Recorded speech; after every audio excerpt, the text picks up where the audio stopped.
Hi everyone and welcome to my updated Frenzy Barbarian guide. This set was originally introduced in Season 20 and it has never really seen that much use and it wasn't really that powerful, but now in Season 28 it got a pretty juicy buff. It got the damage ×2 and this makes it a really strong choice, especially for farming. So this is not that much of like a high-end pushing build. Raker Barb is way stronger for that purpose because it just has way better AoE scaling, and this is the one thing you need on the push build. And instead, this build can decimate single targets really well, and it can farm really well. So this is actually one of the best farming builds in the game now. The basic concept of this build is very simple. You just hold down left click until everything dies. So you have Frenzy with extremely high attack speed, and you buff it even further with the set and some legendary items. And then you do like 8 attacks per second or something like that. This allows you to stack Stricken really fast on single targets. You can kill bosses in seconds basically. And you can see this as well, when there's only very few targets, they melt instantly because of the Bastion's Revered mechanic. So here's my updated defeat panel that I made. It's in the description along with the max roll guide. So the build revolves around the Horde of the 90 Savages set, which buffs Frenzy. So here, this is the old numbers, but it's going to be 2000 in the new patch, which gives it double damage. We have 2 or 3 pretty important items. So I talked about Bastion's Revered. So this one gives you 10 Frenzy stacks. So instead of 5, you can have more.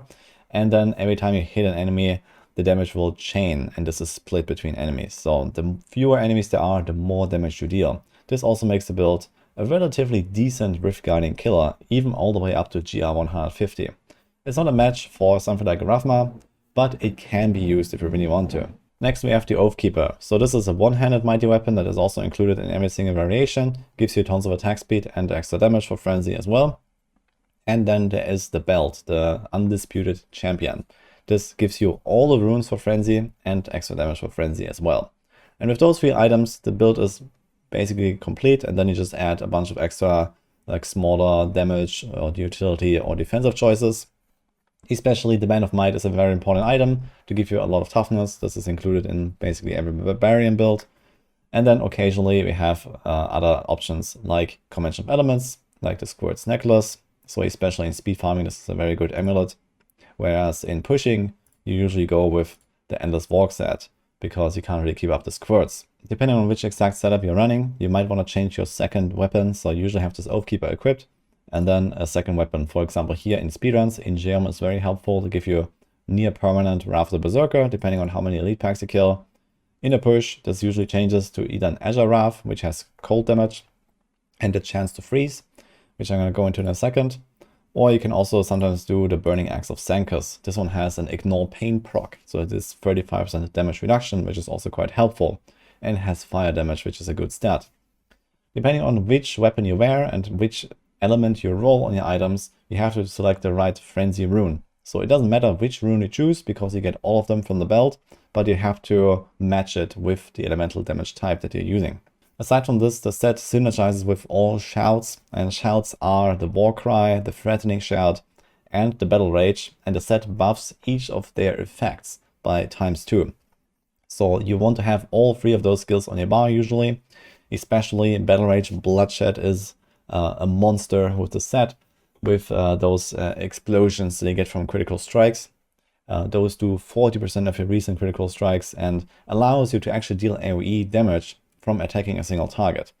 Usually your main target will melt faster than everything else, but you can definitely notice those explosions sometimes, especially when you're speedrunning.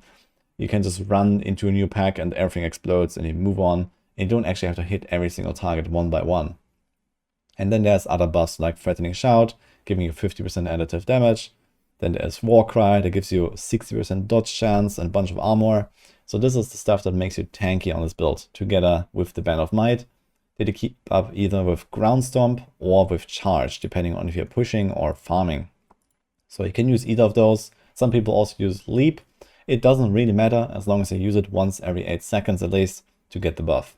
Now let's get to the passives. Berserker Rage is obviously a very good choice. You're always at maximum fury, so this is in near instant include. We have Boon Applicators for more Wrath of the Berserker uptime.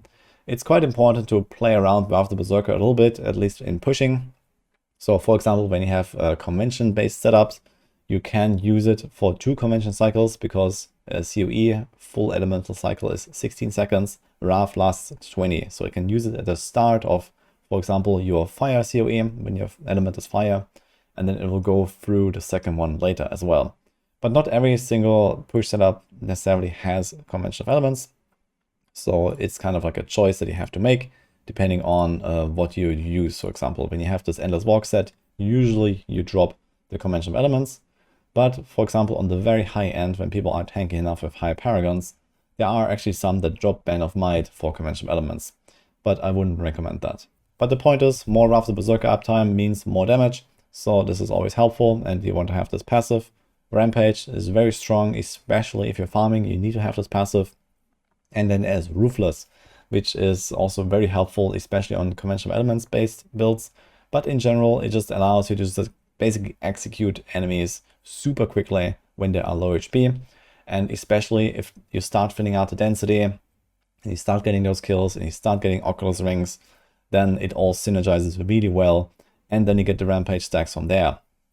So it might be that, for example, in a high tier push, you're gonna attack and hammer away for a minute or so until you start chewing through those enemy packs. But once stuff starts dying, it goes faster and faster and faster. If you want to include Nerves of Steel as a defensive choice, I would suggest to drop Ruthless. But other than that, it's a very nice passive to have. You can change it up a little bit. For example, in D16, you can easily run with Nerves of Steel. You don't really need the extra damage there. It's a very low difficulty for this build. And you can even have stuff like Pound of Flesh, which gives you extra movement speed and life regeneration. For example, to synergize with the Molten Wildebeest gem to get this extra shield. This actually gives you a bigger shield when you combine it with the passive. Speaking of legendary gems, one you will always have in this build is Simplicity Strength. This is a generator build, so this gem is made for it, and it's super powerful. It also gives you a lot of healing. So with like 8 attacks per second, you heal for like a third of your life, and even more with some extra life per hit, maybe half of your life per second, just on this gem basically. And then there's the Bane of the Trapped, another very powerful choice. And depending on what you're doing, you swap out the third gem. So here we have the Molten Wildebeest I just mentioned for the shields in speedruns. And this protects your Squirt's necklace for double damage. So this is the reason why you have that. If you're not comfortable with your toughness, you can also go with something like Bane of the Powerful or Esoteric. If you can't keep up your Squirts at all, then you can change it. But usually this is the way to do it, and you should not struggle that much once you have a full setup. In pushing, you want to include the Bane of the Stricken. So this is very helpful as well, just to kill the boss fast. And even in the Rift, usually the gem does not really do much, but on this build with the super high attack speed, and if you like target locking a certain enemy, you actually do get this effect while in the Rift, not just on the boss. So it does help a little bit. And then finally, we also have Boon of the Hoarder for T16, so for the extra gold income, for extra speed, this is a very helpful setup. Lastly, I want to talk about the Guardian set. So you see here, for example, there's a Speed GR Guardian setup. So this is what I would recommend to start out with when you start the season. Guardian set is very powerful, gives you roughly double strength and vitality early on, until later on you're going to replace that when you have higher paragons. The cutoff for that is somewhere around like 2,500 paragons. If you have more than that, you don't really want to run with the Guardian set anymore, and you will swap this to Orgulls. Now the same applies to pushing as well.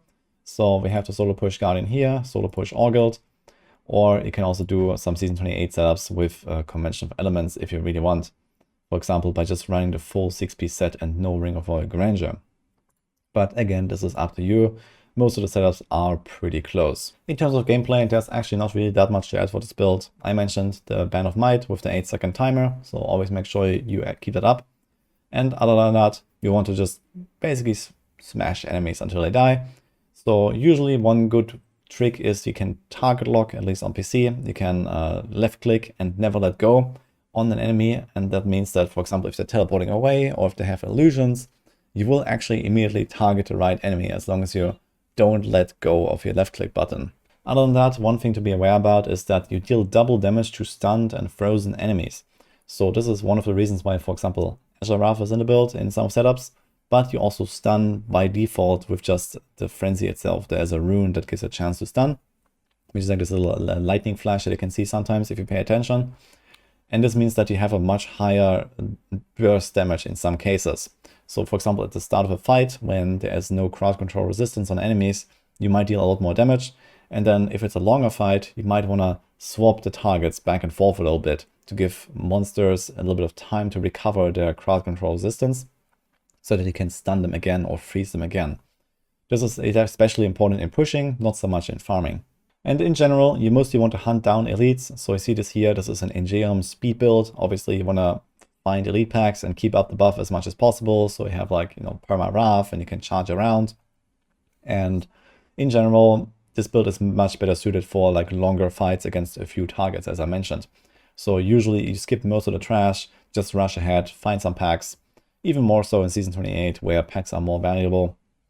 And this ensures that you have smooth and fast runs. And that's also it for this video guide here.